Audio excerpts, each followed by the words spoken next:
Hey, hey, hey, welcome back for episode number 8. Am I not desirable? How many times have you felt this? As women, we go through these different phases and through these different channels in our life where we feel as though we are not desirable. And I mean, being desirable varies in so many different areas. It could be that you don't feel desirable. Um, in the context of, in relationships, you're not desirable just not being pretty, you're not desirable. Um, and working through certain hardships in your life or connecting yourself with certain people because they don't necessarily desire to be around you per se. But it is so much that we go through as women, and that we have to make sure that we are overcoming and becoming more so like we're definitely overcoming, but making a decision to not necessarily be succumbed to the very things that we feel about ourselves internally. And so that is one of the things that I want to discuss with us today in regards to how we are doing with this whole purity walk and with this whole celibacy and the virginity and everything that we have going on, whatever place or stance we are in sexually. A lot of times we have these questions and these concerns, especially if the wait seems to be a lot more longer than what we anticipated it for it to be.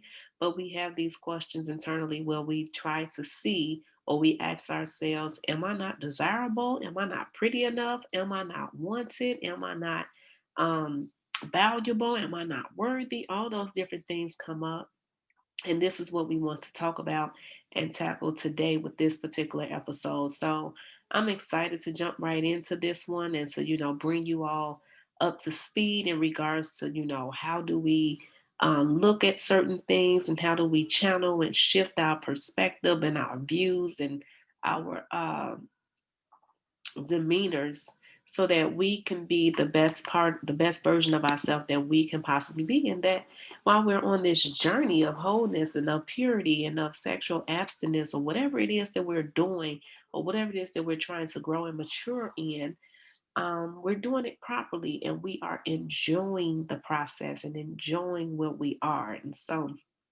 that's something that's extremely important to me, and that I want to talk to you all about. And so we're going to be talking about, am I not desirable? So take it from me. Y'all, I definitely been there, and I was there for a long, long, long, long time. I was never considered to be the pretty girl. And in fact, I was so not necessarily considered to be the pretty girl that I was literally told every single day, through multiple classmates or whatever, from like, and I can go back as far as like the sixth grade all the way through high school, that I was ugly every single day by multiple people. And this was male and female. And so imagine hearing that all the time, that I was ugly, and that I looked like a disease, and that I looked like a creature, and that, anything else that could have been said and that could have been very harsh. Trust and believe me when I tell you, I heard it. It was said to me on a regular basis. And so I started to, beat myself up internally. I started to feel some kind of way. It was extremely hard for me to, be comfortable with the skin that I'm in. It was hard for me to love myself. It was hard for me to, embrace the way that God had created me. I was a person where I felt like God did not take enough time when He created me. But when I would look at other people or at other women and other ladies or whatnot, I would be like, wow, she's really pretty. God took His time when He created her, or whatnot. Or when, and I would feel like that, like God was either tired when He had got to me, or he needed a break or something. But because I was always told that I was ugly every single day, and that I was always said something very harsh and cruel was always said to me or whatnot, it had really took a toll on my self-esteem, on my confidence, how I viewed myself, whether or not I loved myself. A lot of that played a huge part. And that happening really did cause me to really become extremely frustrated, in my own personal walk, in my own personal journey with myself, with me loving myself and being confident and secure in who I am, that I was extremely broken. And so one of the very things that I want to talk to you all about right off the back is that you are what you believe about you. If you believe that you are ugly, if you believe that you are worthless, if you believe that nobody loves you, if you believe that you are unlovable, if you believe that you would never amount to be anything, you believing that will actually manifest itself. And I want you to know that, and if it don't manifest itself physically in regards to like the looks department and things like that, because there are people who are extremely pretty and extremely fair on the eyes to others that don't believe that they are pretty. They literally believe that they're ugly. However, it may not be a physical external thing, but it can manifest itself internally. So whatever it is that you believe about you, you will become it. And that's one of the things that I want you all to understand and to get the um the backdrop on, is that you are what you believe about you. So your views, your thoughts, and your opinions of self is everything. And I had to learn that. I really did not learn that until I was like well into like my mid 20s. And the interesting thing is, and I want to know if I'm even saying that right, the mid 20s. It probably wasn't until I hit my late 20s, like 27, 28 years old, where I really started to look at myself totally different and, started to see myself as pretty, as beautiful, as valuable or whatnot. Because the truth be told, I went through a very hard and a rough season of my life that was in addition to everything that I walked through, even when I was in my teen years or whatnot. But it was a very hard season for me. I could recall that from the age of 25 to 27. And I literally manifested internally what I had been told um, throughout my entire high school and, late grammar school years. I manifested that thing physically because it came out in my character, my attitude, my views, how I handled things and whatnot. And that was something that was very hurtful and detrimental to myself. And so, one of the things that I want us to know is that your thoughts, views, and opinions is of yourself is everything. If you really believe that you are not someone that is beautiful, you're going to show that, whether it's be it physically or character wise. You won't take the time to groom yourself. You won't take the time to dress yourself properly. You won't take the time to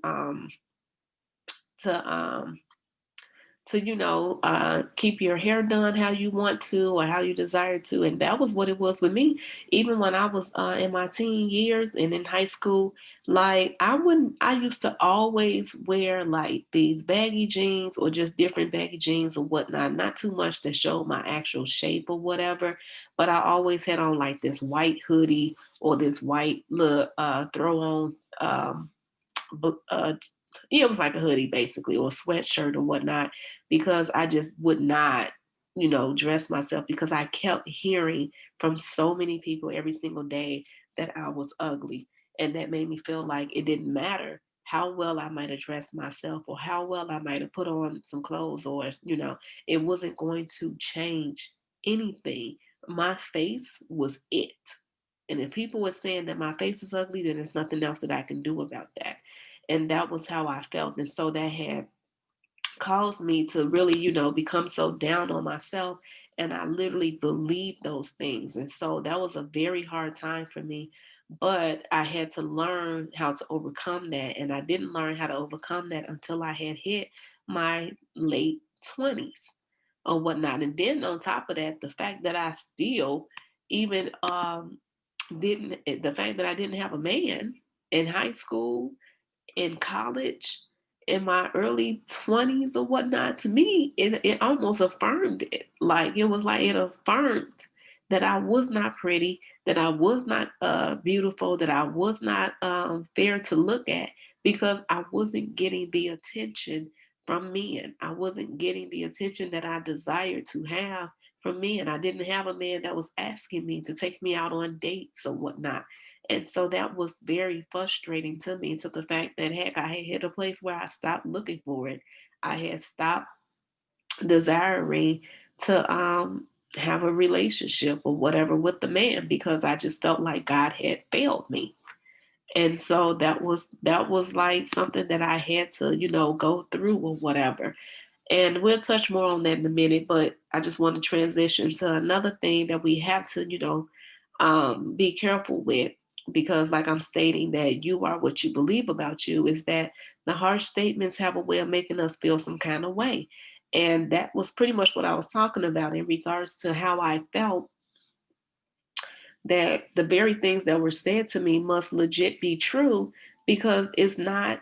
I still don't have anyone special in my life. That's what I like to call it. I still didn't have someone that was I never had someone to send me anything for Valentine's Day. And that's probably extremely shocking to you all, but even till today, that is a truth. I have never had anything sent to me for Valentine's Day from a man. I have gotten little chocolates and candies from from my brothers and things like that.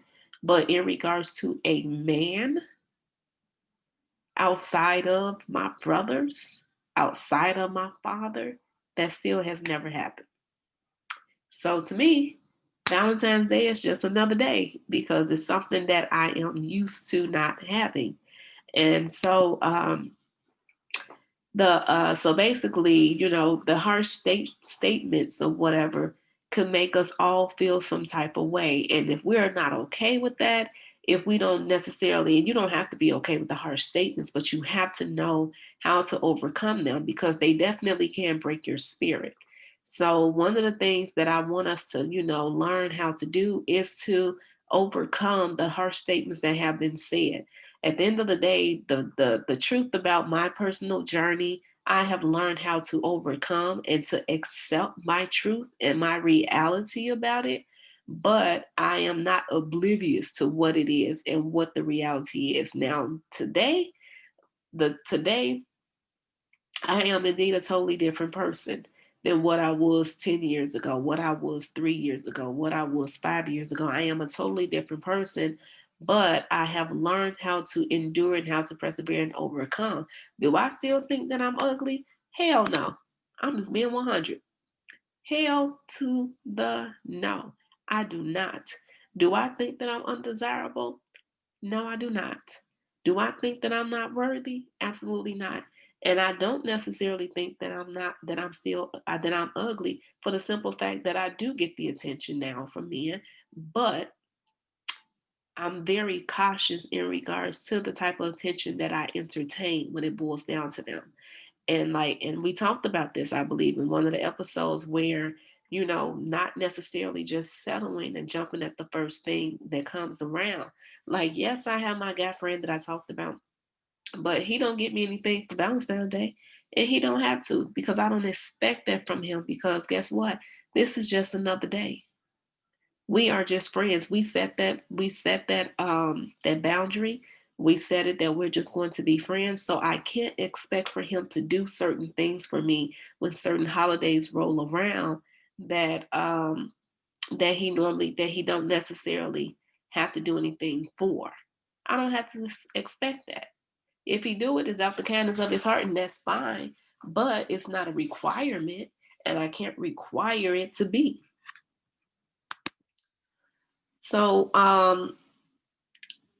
being secure and finding a way to overcome those harsh statements by coming out of agreement with those harsh statements can help you to overcome the mishaps and the disappointments and the hurts, or whatever it is that may have happened, that makes you think that you are not desirable. Just because you don't have a man or a boyfriend at this particular time does not mean that you're not desirable. Just because you might be similar to me and you may not have ever had a real boyfriend does not mean that you are not desirable. It does not mean that you are ugly. It does not mean that you are not worthy or deserving. Sometimes we have to be okay with the fact that we might just be hidden. that God might have us hidden for a specific reason. And that's one of the things that I had to learn. And heck, I'm still even adjusting to that.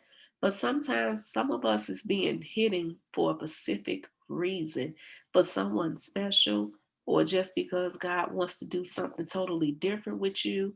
And just because God has a bigger plan for your life or a greater plan for your life or whatnot, we have to know that sometimes we are being hidden for a reason.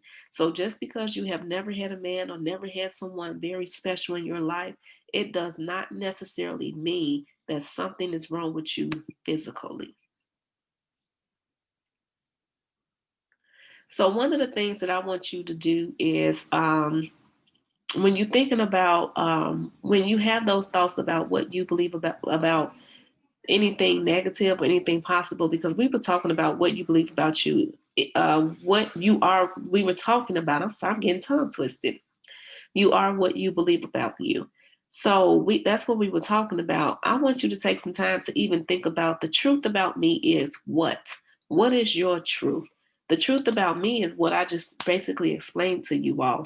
I was never considered to be the pretty girl. I was always told that I was ugly every single day from as far as I can remember back to the sixth grade all the way through high school.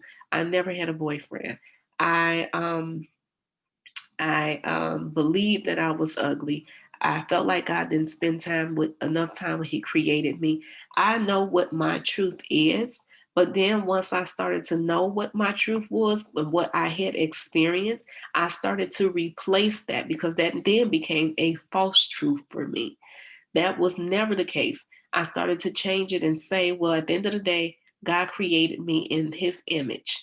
God made no mistake when He created me. God made me perfect and flawless in every way. I am indeed beautiful. I am deserving.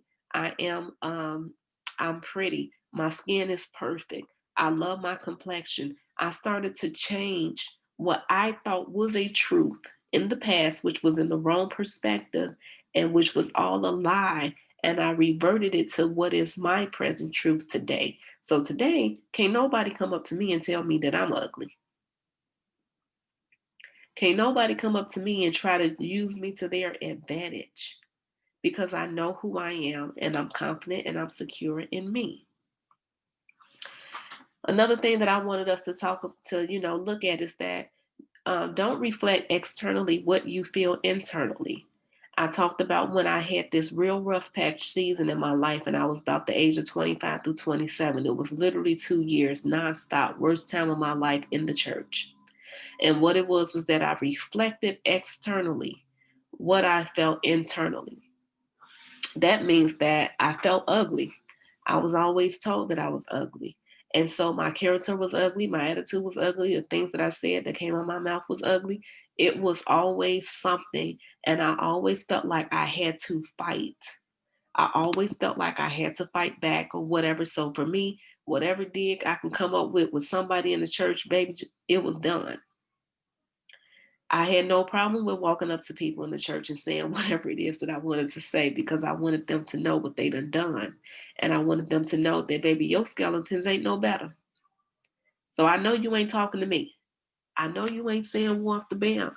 But it was so wrong because I had that fight mentality all the time because of everything that I had went through when I was in grammar school, well, elementary school, and even in high school or whatnot. I always had to have the last word on something, especially in the church. Especially in the church. That mess is crazy. But anyway, I want you to don't reflect externally what you feel internally. So be careful not to be so hard on yourself that you belittle yourself internally on a regular basis, allowing it to show up in your character.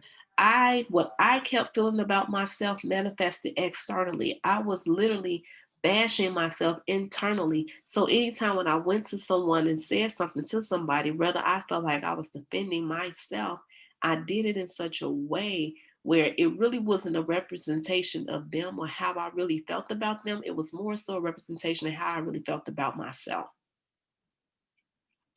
I was doing more damage to myself than what I was doing to them. I want you to make sure that you are not downing yourself verbally or mentally after someone complains about you or acknowledge something about you that is amazing. I want you to make sure that you are not downing yourself verbally or mentally after someone complains about you. If someone says something about you or whatnot, it could possibly just be that that is them. It could possibly be that there is something about you that they're jealous of, that there is something about you that they admire about you. Maybe they want to get people on their side concerning you, and whatever has happened, it hits your ear gates and you feel some type of way, but you don't have to start to mentally, verbally uh, um, down yourself concerning it. You don't have to agree with it. You don't have to come into agree with anything that is being said. And then there are those of us, whereas if someone compliments us, if someone compliments us and acknowledge something that is amazing about us, we still have that part of us where we come up with some type of excuse where we smack it down. If someone says, and for example, if someone was to say, hey, such and such, you look very pretty. I like this. And then you come with a reply like, girl, bye, I was a mess yesterday. You should have saw me this morning before I got groomed. Why did that even matter? We're talking about right now and in this particular moment. If someone compliments you, take it, embrace it, accept it, love it, and be okay with it. Such and such, you are so pretty. Thank you. I really appreciate that. That means a lot to me. I think you're equally as beautiful. Why not follow up a compliment with the compliment? And that is honestly genuine. But we have to be careful with that because we don't want to reflect externally what we feel internally. A lot of times we're going to have to start complimenting ourselves just because we need to break the back of every negative thought that we had, every negative thought that we believed, every negative statement that was spoken over us. We need to start to break the back of those things so that we won't entertain those particular thoughts because those thoughts are not a part of you. Those thoughts are not you. Those thoughts are not who you are going to be or who you are today. What was said yesterday, we need to leave that stuff in the past, but you have to move forward and understand that you definitely are someone that is of great value. You are endearing. You are worthy. You are um, perfect in every way. God made no mistake when He created you. And the next thing I want you to know is that you don't have to be afraid to allow people to know your struggles or insecurities. Don't be afraid to let people know those things. Too many times, and way too many women are always in a place where they don't want to share certain parts of them with people. They don't want to share certain things or whatnot. They don't want to talk about stuff. And if another woman just asks a question or just shows a certain interest in a certain part of their lives, then that other woman may feel like that's just being invasive. Stop being so secretive. Stop feeling like you cannot share your struggles or your insecurities with other people.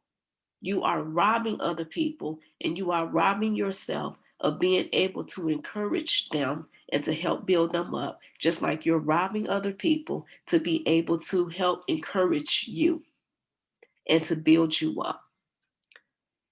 There is no reason to be afraid to talk about your struggles and your insecurities.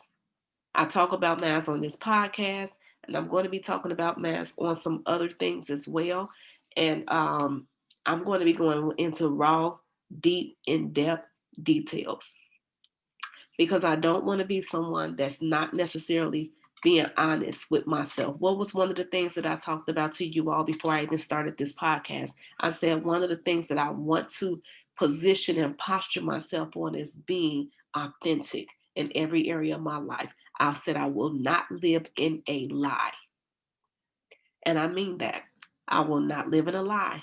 I mean that in every area. When it boils down to a certain man decides to pursue me or whatnot, or I get married to a man, I will not live in a lie concerning that marriage. So that tells me right off the bat that I can't marry any kind of man.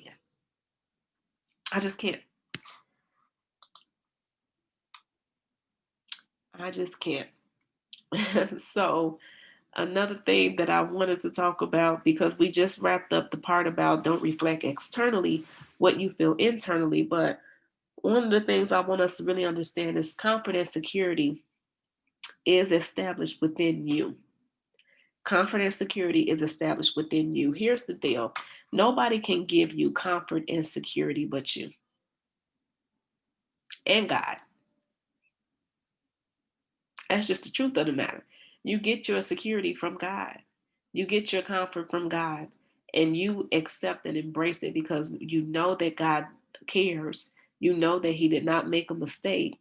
You know that everything you need is wrapped up in Him, and it um, is definitely available. So your comfort and your security comes from God. You have to know that you are deserving of those things. You are deserving to be confident. You are deserving to have the security, to have the safe place, to know that you are perfect in every area of your life. You have those rights. You have those rights to know those different things about you. And one of the things that we have to know is that when you are believing that, you must establish that in the mind first. The mind is extremely powerful. I believe that the mind can heal people. I think that the mind can help you become a better woman. I think that the mind is something that we must use and utilize on a regular basis so that we can constantly grow it and expand it and bring it up into a place where it is being used to its fullest potential. When you start to believe that you are deserving, when you start to believe that you are worthy, when you start to believe that you are beautiful, regardless of what people say, you will manifest that thing externally. You manifest externally what it is that you feel, that you manifest externally what you believe internally. So that's one of the things that we have to start to master. Become secure with complimenting yourself on a regular. You have to give yourself compliments. You have to tell yourself, God, I'm pretty. You have to tell yourself, oh my God, I'm so proud of me. I'm proud that I launched this book, that I wrote this book, that I launched the podcast, that I created this business, that I have successful relationships, that I'm giving my all. I'm proud of me. I'm glad that all things is coming together for my good. You have to become your biggest cheerleader and give yourself more grace. More grace is necessary. And you're going to discover that. You're going to learn that more so now because you're trying to figure out, you're trying to undo the part of you questioning on whether or not you're desirable. You are desirable. Let's just be clear. You are indeed desirable, but you have to unlearn everything that puts you in the mindset of thinking that you weren't desirable. And that's just the truth. You have to unlearn that. And you have to give yourself grace. Don't be so hard on yourself. If you keep having these negative thoughts about yourself or something like that, and you feel like, why do these thoughts keep coming up? Why do I keep feeling this way? Why do this keep happening to me? Don't be so hard on yourself. And I say that for the simple fact that you're going to have to get yourself in a position where you are counter exchanging those thoughts. So when you hear a negative thought, you counter, you grab it, and then you exchange it for a positive thought about you. And a lot of times we hear negative thoughts, but we just literally think that that's us. That's not us. That's not us, sis. That is not us. So give yourself grace, but catch the negative thoughts or the negative things that you remember was being said to you, the negative things that had hurt you, the negative words that were spoken, the accusations. And when you hear them, catch them, address them, and then put a positive spin to it. Yes, this happened. Yes, Precious was mean, but Precious is now a delight. Yes, Precious cussed old girl out. But, or Precious, I can't believe that you cussed her out like that. You didn't have to do that. If that was the thought, the next thing, instead of me feeling like, well, yeah, she deserved it. I said what I said, the thought would be like, I do remember that situation happening. I do know that I could have acted totally different or expressed myself totally different. However, I hope that she forgives me just like I forgave her. And I choose not to be that person any longer. You catch the thought, you acknowledge it, and then you put a spin to it. So so that you can dust your hands off. It's the going, and that was just an example, but it could be something totally different. You acknowledge what was done and wasn't right, and then you put a positive spin to it. I'm going to do some. I'm going to handle situations like that totally different, and that's just what it is. What? How are we going to handle that differently? But until you become secure and know that you are desirable, it will be hard for others to notice that about you. You treat people how you teach people how to treat you. You teach people how to treat you. So if you don't think that you're desirable, others won't think that you're desirable. They may see that you could be desirable, that you are desirable, but they ain't gonna show it because they know that you don't see it. Why do you think people take advantage of people? Because they realize that certain individuals have not realized their own potential. They know that certain individuals are more so just trying to get by, just wanting to have fellowship or friendship or whatever it may be. You have a right to know and to be confident in who it is that you were originally created to be. You have a right to that. But until you know that you are desirable, other people is not going to be able to notice it. You have to get it. You have to understand it. Until you know that you are lovable, until you start to love yourself, it's going to be hard for you to receive love from others.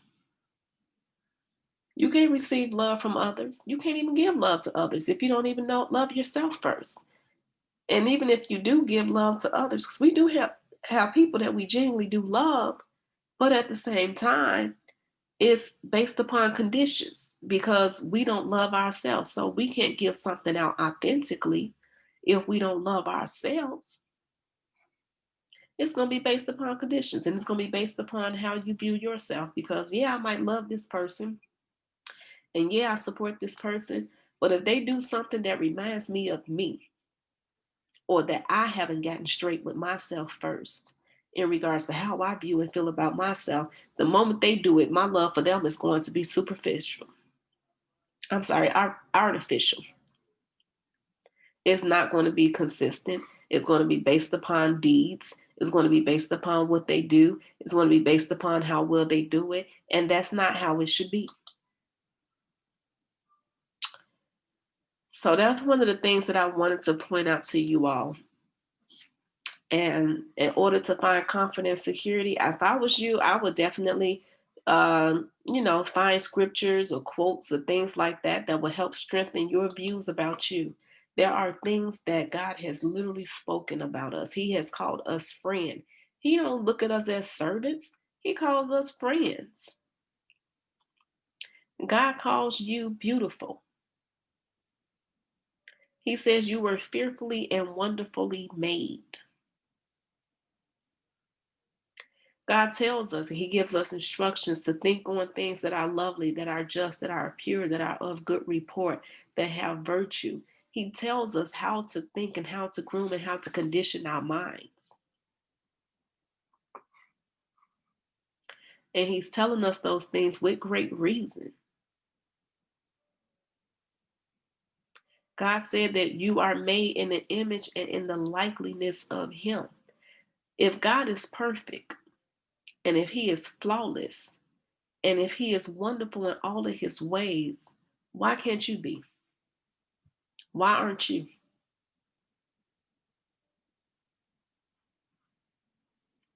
The reality is that you are. But we don't like to give ourselves that type of credit because we look at it as if we give ourselves that type of credit, then we're not being humble. And that is definitely a myth. So I'm going to leave that with y'all. And I'm going to log on out of this one, but I just put something on your mind to really think about and to consider. So I am definitely happy that you all have an opportunity now to discover that you are indeed desirable. You are desirable, sis. You are perfect, sis. You are worthy, sis. You are beautiful, sis. You are everything that God called you and created you to be and to become, sis. And you are evolving, sis. You just got to stay in that vein and continue to believe that you will manifest the greatness of God on the inside of you as well as on the outside of you. So, yeah, y'all, that's it. Y'all know the drill. Invite somebody else to the podcast. If this podcast is blessing you, definitely invite someone else. Next week is going to be a good topic. I'm excited about it. And I look forward to continuing to serve you all. Don't forget to follow me on Instagram at precious_joy30. And you can follow me on Instagram at purityisprecious. And then also, of course, on the Instagram page at the Purity is Precious podcast. I love you all. You all have a good week. And I'll talk to you all later. Bye-bye.